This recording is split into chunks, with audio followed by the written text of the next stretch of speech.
You're home? I am living in Memphis now, yeah. Oh, you're living there? Yep.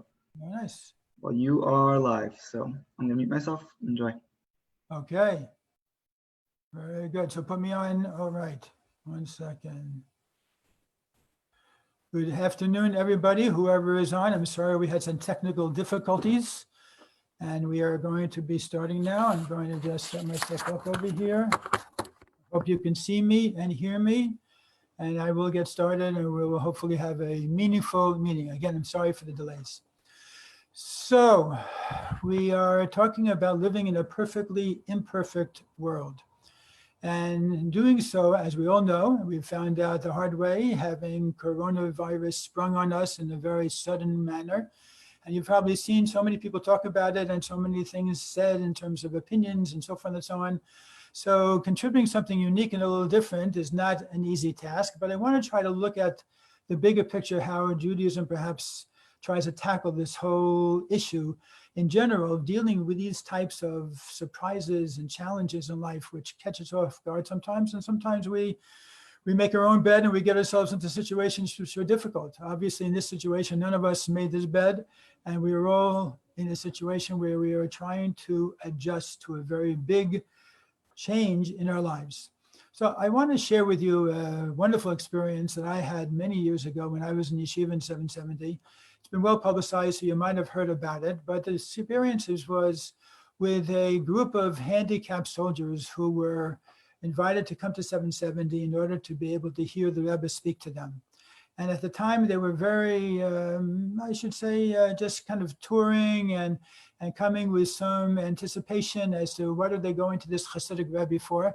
But they all left tremendously enlightened. And quite honestly, as one of the yeshiva boys who was upstairs watching down from upstairs, I also was quite touched by this whole experience, and especially by the Rebbe's words. And for me personally, it meant a lot because it stuck with me. And years later, when we had our first son, and he was born with cystic fibrosis, and 13 years later, he passed away. So the Rebbe's message was a very meaningful and personal message, which helped me get through my own personal challenge in life. And the message that the Rebbe gave to these soldiers was the following. He said that in life, we have a body and a soul, and we are alive through that marriage which takes place. If the soul leaves the body, the marriage is over. And the Rebbe said that sometimes when the body, for whatever reason, whether it be at birth or whether it be later on in life through an experience, whether it be a war or something else, when that body experiences a setback. So the Rebbe said that the soul automatically gradually evolves or learns or is able to overcompensate for the drawbacks that are by nature in the body. And the Rebbe said that sometimes it's like a scale. If you have one part goes down, the other part goes up. So the Rebbe said by definition, these soldiers have a very special soul. Their soul has risen to a very high level. And as a result, instead of being called handicapped, they should be called mitzionim. Mitzionim referring to them being exceptional individuals. And they all left very uplifted by this message. And the Rebbe said many other things to them, but I want to really kind of bring this up because I think it's very relevant to our discussion, that sometimes things do happen to us in life. And it's very easy to have a knee-jerk reaction. And Hashem, God, created these knee-jerk reactions. It's just part of human nature.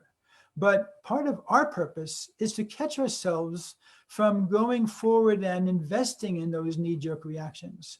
Because very often, these knee-jerk reactions just give us a sense of helplessness, of hopelessness, of really being a person. 1 second, I just want to turn off my phone over here, of being a person who's a victim. Now, we're going to go into this and talk about it. So we have this idea of perfection and imperfection. So let's look a little bit at what this is all about. Of course, the perfection idea we get from God. God is perfect. We believe in a perfect God, an all-powerful God, a God who is able to do anything and controls the world and creates it and so forth and so on. And we have this idea of imperfection, which is a reality we see around us, a reality which we all know only too well, even before coronavirus, is filled with imperfection, challenges, sometimes terrible, terrible, evil actions which just emphasize the difficulties that we have living in this world. And there's a source behind these two things. Number one, of course, the perfection is coming from God, but the perspective that we take towards the imperfection has different roots to it. And I want to explain what those roots are. And they really are roots which have been part of the struggle of mankind throughout history, so much so that religions are based on different approaches because of their different understandings of what this imperfection, this negativity in life is all about. So starting off with Judaism, Judaism takes a perspective as follows. There's a perfect God, but this God wanted to create an imperfect world. Why? God could have created a perfect if he wanted to, but nevertheless, God did create a perfect world for the angels. They have no problems. They're standing there, sitting there, whatever they're doing, they're praising God. They have no free choice. They have no evil to deal with. They're perfectly okay where they are. But God didn't satisfy himself with creating this world of angels.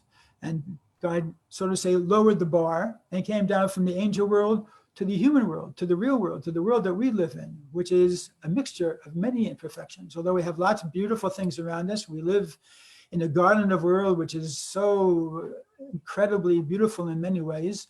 But unfortunately, mankind has kind of changed the scenery, whether because of just our misuse of our resources, whether because of our mistakes, our lack of knowledge. Let's not get into all the possible causes. And as a result, we have a very imperfect world. Now, this came from the Chet Eitz Hadas, the sin of the tree of knowledge of good and evil. This is going back a few thousand years. So God, at this time, had Adam and Eve. They ate from this tree. Chava was pushed into it, so to say, or influenced by the snake. God created all of this, and he started this process of them eating from the tree, rebelling against God, and as a result, being kicked out, punished, sent away from the Garden of Eden. Now, the question comes up is this. Did this act, this event of the sin of the tree of knowledge of good and evil, did this happen on Friday or on Sunday? Now, that might seem like a minor question to you, but really it's at the crux of really the difference between Judaism and Christianity to a certain degree, and also how we deal and how we view these imperfections in life. Let me explain. The view of life that looks at the world as God created a perfect world because God is perfect and the world is created in God's image. So therefore, as a perfect world, it was great through that first Shabbos, no problems whatsoever. What happened? Adam and Eve, who were created on a Friday afternoon, they came along on Sunday or Monday, Tuesday, whenever they did this, they messed up, they ate from the tree, and they created that sin. They got punished, they got sent out, and we're paying for that sin ever since, because they were the ones who brought imperfection into the world. Now, we look at it that sin took place on Friday. What's the difference? Difference is very important because on Friday, God was in the sixth day of creation. God, the perfect one, was creating this world, created Adam and Eve, created them with all this goodness around them, but also created the snake and also created Eve's ability to be able to be influenced by the snake, eat from the tree, thereby internalizing this evil that now became mixed in with the good within her as a human being, gave it also to Adam. So Adam now became this mixture of good and evil from within. And then they made all the choices that they made, got expelled from the Garden of Eden, had the punishment, went down a spiritual level from the high spiritual level that the Garden of Eden was on, and the rest is history. So, but we see something very interesting here. We see that sixth day of creation was part of the creative process. God was creating evil. God was creating sin. God was creating punishment. God was creating free choice. Those were necessary parts of the whole of creation in order to make the creation tov ma'od, very good, as Hashem said concerning his observation of what he had just created on the sixth day. So that's where we gather from. That's the difference between how we look at all these imperfections in life. Do we look at these as some type of mistake, which is against God's will, or that there's some kavanah, there's some intent, there's some plan, some purpose on God's part for why God created this as part of his creation and put it into the world to be part of it. So we take another step and we look at another paragraph in the process of creation, the very last paragraph in the story of the 6 days of creation. And that paragraph deals with God says that now I completed the heavens and the earth. And the very last 4 words of that paragraph, which we recite every Friday evening, and we recite it also at the Kiddush after services. He says, Asher bara Elokim la'asos, that God created to do. So our sages ask the question, wait a second, he created it. Why did he create it to do it? Or otherwise it could be translated la'asos, to make it. And they answer the following, that God created the world as a imperfect world and created in such a way that we should do the la'asos. L'sakein, we have to fix the world. We have to repair that descent, that spiritual descent that took place, that Adam and Eve brought about. We repair that and bring the world back to its state of purity and even higher than that. The descent for the sake of a great ascent. And this is the story of the history of mankind, is how we all human beings, but Jews in particular, have this role, these many, many mitzvahs to be able to fix this world and repair it, heal it, elevate it, refine it, and do whatever we can to make it better. So this is a little bit of the background of how we look at the perfect and the imperfect, and how they are able to sort of say, kind of mix together in a certain degree. So how we deal with these imperfections really is going to determine to a great degree what kind of person we are. This is more than just a philosophical or theological discussion, because this really describes who we are as a human being. Are we the type of person who is easily swayed by obstacles in the road, or do we go and try to overcome those obstacles? Are we a person who's easily set back because of life circumstances? Do we take life's problems and feel like a victim? Are we by nature very sensitive to any imperfections that happen in our life? Or are we a person who is able to sort of say, I would like to call it the flow mode. We're able to go with the flow. We're able to go with what's happening. And that's what we're going to talk about, because that's what's relevant to us specifically in this situation also, of how we're dealing with our present matzav in terms of the COVID-19 pandemic that we're facing and that we have surrounding us. And some of us are very affected by it on a personal level in terms of either having it, having had it, or having had losses in our family and experiencing deep grief as a result of it. So grief is a whole different ballgame, as I can testify to personally. But for the most of us that are not dealing with this intense emotions as a result of what happened, we can perhaps still be able to have a aha moment and build up a relationship to this event that's happening around us that will help us to be able to rise to the occasion, as we say, because our moods are something and our attitude is something that is not determined by the weatherman, and it should not be determined by just events that are happening around us. As I said before, that we are the ones who are determined, not our knee-jerk reactions. We should determine how we wake up in the morning, how we feel, how our happiness level is, what our ability is to be able to live day to day.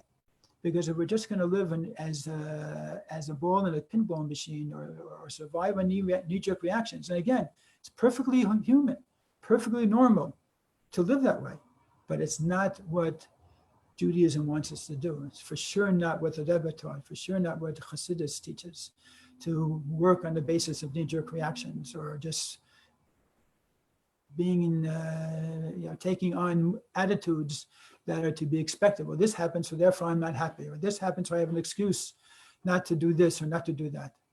That's not the way we should really be trying to rise to the occasion under these circumstances. But with all that said, the question still is, what does it mean that something can be perfectly imperfect? Okay, we understand the perfect, we understand the imperfect, but perfectly imperfect, that's already kind of like a whole different ball of wax. So how do we jump on that? And for that, I want to start off by highlighting 3 prayers that we say every morning for those of us who do the morning prayers and the morning blessings that we say every morning. The first is the Moda Ani. Moda Ani Lefnecha, which the Rebbe in fact said was his favorite prayer of the whole prayer book. Moda Ani Lefnecha, I thank you, O God, that you return my soul, that you have faith in me, that I'm going to have another day. We wake up in the morning, there's this excitement that the day is starting, that God is here with us, that God has invested in us, that God trusts us. Rabbi, great is your faith in us, even that we are going to be your partner in this process of trying to perfect and improve upon this world that you gave us to live in. That's prayer number 1, which creates a certain platform that we can build on. Prayer number 2, there are, I think, 18 blessings that we say in the morning blessings. One of them is the following, which you might pass over very quickly, but it's such a powerful prayer. It says, Baruch atah Hashem Elokeinu melech haolam, hamechin mitzadei goveh, who prepares the steps of man. In other words, after I say Modani in my bed, the 500,000, these days it's probably a lot less than usual, but whatever amount of steps I take during the day, being that I'm quarantined in the house, those steps are mapped out by God. Hamechim mitzadei goveh. Wow, that's a powerful statement. That I am really connected to Hashem in a way that my steps during the day are guiding me to be able to go to those places I need to be to accomplish what I need to accomplish on this day. So that's number 2. Number 3 is we say another Yehi Ratzon later on in the morning blessings. And we ask God that he should not bring us to a test. Al taviyeni li'yedei nisayon. Please, God, you're taking me by step. I'm going to go where you send me. I'm going to have control over my attitude. I'm going to have free choice where I go. I'm going to be able to put more energy, less energy into situations. But the scenario I'm in, the props of the stage that I'm going to be seeing, I really don't have that much control over. But I'm just asking you one favor, please. Don't test me. Don't. But you know what? When we're saying to God, please don't test me, we're also admitting to the fact that if God wants to, he could test us. And he can test us in a variety of ways. He can test us in terms of something very small or something very large, God forbid. And we ask him, just don't test us. But it's not like we want to have a boring life. It's not like we're looking and saying to God, I want a life that's totally in control. I want the radar screen to be totally flat. I want everything to just fall into place. I want perfection, and I want it to be now and here and today. That's really not what we're asking when we say, Al taviyeni li'yedei nisayon. We know that God knows us best. God knows what we are here for, what we're meant to accomplish, what we're here to refine, to elevate, to be able to change over and be able to affect in our lives. And hamechim mitzadei goveh means that God is taking us to those points where we are meant to be able to accomplish what we need to accomplish. And that's why it's so important that we have this bitachon, that we have this trust in God, that God is taking us on those steps. And if we do face a test, then that's what we'll have to deal with. So we believe in Hashem. We believe that these steps are there for a purpose. And this is really the belief in Hashgacha Pratis, in divine providence. Divine providence is not just a very general term that we say that God is out there somewhere and he's kind of overlooking everything. Pratis means detailed. And when God talks detail, he's talking detail. He means he's really looking into detail. Because as the Baal Shem Tov explained, as we say in prayer, in the blessing before the Shema, twice, and as the Alter Rebbe, the first Lubavitcher Rebbe, explained in great depth, that God is renewing the process of creation not only daily, but as they explain, it's really hourly, by minute, by a second, and by millisecond. That God's creation of the world is not like a one-time thing God did in 6 days of creation, but it's really an ongoing creation, just like the sun radiates its heat and its light on a millisecond to millisecond basis. God, so to say, radiates also in a similar way the whole of creative energy to be able to make the world what it is now.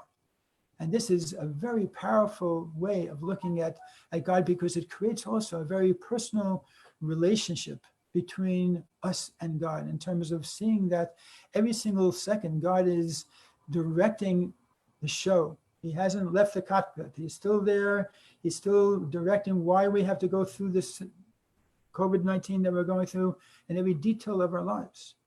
I want to read for you a Hayom Yom that the Rabbi wrote many years ago, back in 1943. And this is a collection, for those of you who are not aware or not familiar with Hayom Yom, it's a collection of many sayings, each one per day, to uplift us and to help us gain greater insight into Hasidic perspective of life's many challenges. And in this Hayom Yom, which the Rebbe talked about on concerning Cheshvan 28, the 28th day of the month of Cheshvan, the Rebbe says as follows: the concept of divine providence is this: not only are all particular movements of the various creatures directed by providence, and not only is that providence itself the life force and maintained existence of every creature. Why do we repeat that? Because it's so important. In other words, the providence and the life force are one and the same. It's not like God is creating the world and then kind of overlooks it to make some adjustments as to how he wants it to look. That the life force is directed by the will of God in terms of figuring out what do we need in order to experience enough today to make today a worthwhile day, to make it a day that is fulfilling what our purpose is for being alive on this day, for saying Moda Ani in the morning. So they're one and the same, the Rebbe is saying here. But even more so, the particular movement of any creature is in general terms related to the grand design of creation. The aggregate of all individual acts brings us to completion of God's grand design in the mystery of all of creation. Heavy stuff here. Ponder this, the Rebbe continues. If the swaying of a blade of grass is brought about by divine providence and is crucial to the fulfillment of the purpose of all of creation, how much more so with regard to mankind in general and Israel, the people close to him in particular, and I will add on to that, in particular you, and particular me, that each one of us are playing a key role in this grand plan of divine providence that is all part of the creation that God is creating on an ongoing basis. Here's another very interesting note concerning divine providence, also from Hayom Yom, from the third day of Elul. Whoever has faith in individual divine providence knows that man's steps are established by God, as we talked about. That this particular soul must purify and improve something specific in a particular place. For centuries, or even since the world's creation, that which needs purification or improvement waits for this soul to come and purify or improve it.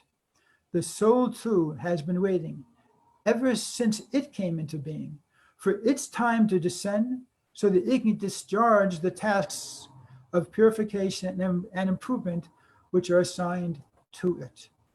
So this is a springboard. This last Hayom Yom is a springboard for understanding how the events of our day, the challenges we face, the problems that we have, are all custom made for us. They are all part of the autobiography that we have in terms of what we need to accomplish. If it's a permanent challenge, something that we have in our family as a family member, part of our body, as in case of the handicapped soldiers, whether it be something more temporary, which hopefully this COVID-19 is going to be a temporary challenge, whatever it is part and parcel of what we need to accomplish. So with that in mind, I want to share with you a powerful statement from the Rebbe to a lady who wrote a letter to the Rebbe. And if you remember anything from this talk, hopefully it will be this talk, this answer that the Rebbe gave her. She said to the Rebbe, Rebbe, I have so many problems. What can I do? And the Rebbe said to her, you don't have any problems. You have challenges. You don't have any problems. You have challenges. Problems mean that there's something there that for some reason, kind of came from left field, fell into your lap, and now it's a problem. Or we're looking backwards and comparing the way life was then to the way life is today. This is a problem. No, we're not supposed to be looking at life that way. It's a knee-jerk reaction. It's perfectly natural, but it's not the way we should be looking at life. How should we be looking at life? All of those situations, all those imperfections that come to my attention, that come to my lap, that come into my life, those are challenges. Those are there because I have the ability to do something about it. I have the strength, I have the inner grit to be able to really accomplish something every single day. Whether it be that I take on one challenge, or I take on many challenges, I take on small challenges, large challenges, of course, that's an individual decision, and that's something that perhaps you will go to your mashpia, or to a mentor, to an advisor, to a therapist, to a parent, to a friend, to somebody to be able to discuss which challenges to really focus on. But nevertheless, they're all challenges. And even those challenges or those quote unquote problems that we aren't taking on now, when we look at them as challenges, we don't feel necessarily weighed down by them. We don't feel that they are there to really give us this knee-jerk reaction of depression, of hardships, of heaviness, of difficulty, struggle to be able to be happy with our life and to be b'sameach bechelko, and to be happy with our lot, because we realize that there's something more to it. And I want to just close off with a couple of interesting tidbits, which I hope will add perspective to this. There's a story from many years ago how the Neshei Chabad had gone to visit Detroit for a convention. And on the way back, they were at the airport in Detroit, and there was a terrible storm, and all flights were canceled. So the head of the Neshei Chabad, the women's organization at that time, called up 770. They wanted to let the Rebbe know what's going on and asked for a blessing. So they told Rabbi Chodakov, the Rebbe's secretary, it was late at night already, told him that we're stuck in Detroit. And can you ask the Rebbe for his blessing? So Rabbi Chodakov spoke to the Rebbe, got back to the ladies and said, the Rebbe wants to know, what does the word stuck mean?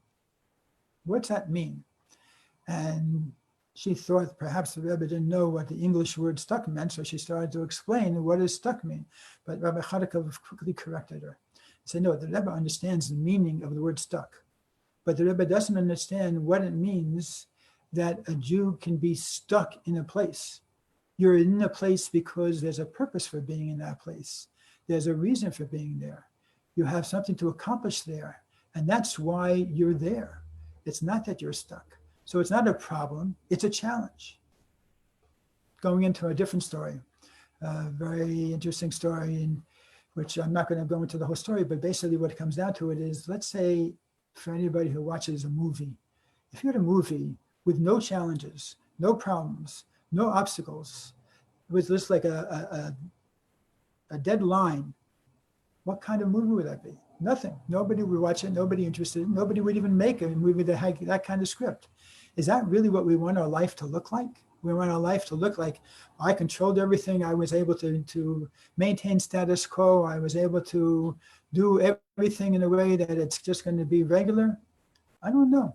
And I think that we have to reconsider, especially, thank God, as a result of so many of the changes that are going on in our life now. So many people are reconsidering certain standard parts of their life. They're reappraising their life. They're reappraising their relationship with God. They're reappraising their ability to be able to perhaps stop all these knee-jerk reactions or all these status quo things that just kind of came naturally and came because that's just the way we were used to, or that's the way we were brought up, and take control of their life in a way of being able to create their own attitudes and create their own nature and to be able to be in touch with their own feelings and their own family and their own children and the things that really make that are important to them, and to really connect to perhaps a purpose in life. What's a purpose? Why this is all going on? Why am I in these circumstances? And what can I do to make my life better and then better for other people also, especially for those people who are on the front lines, or those people who are essential workers. What can I do to make this world a better place?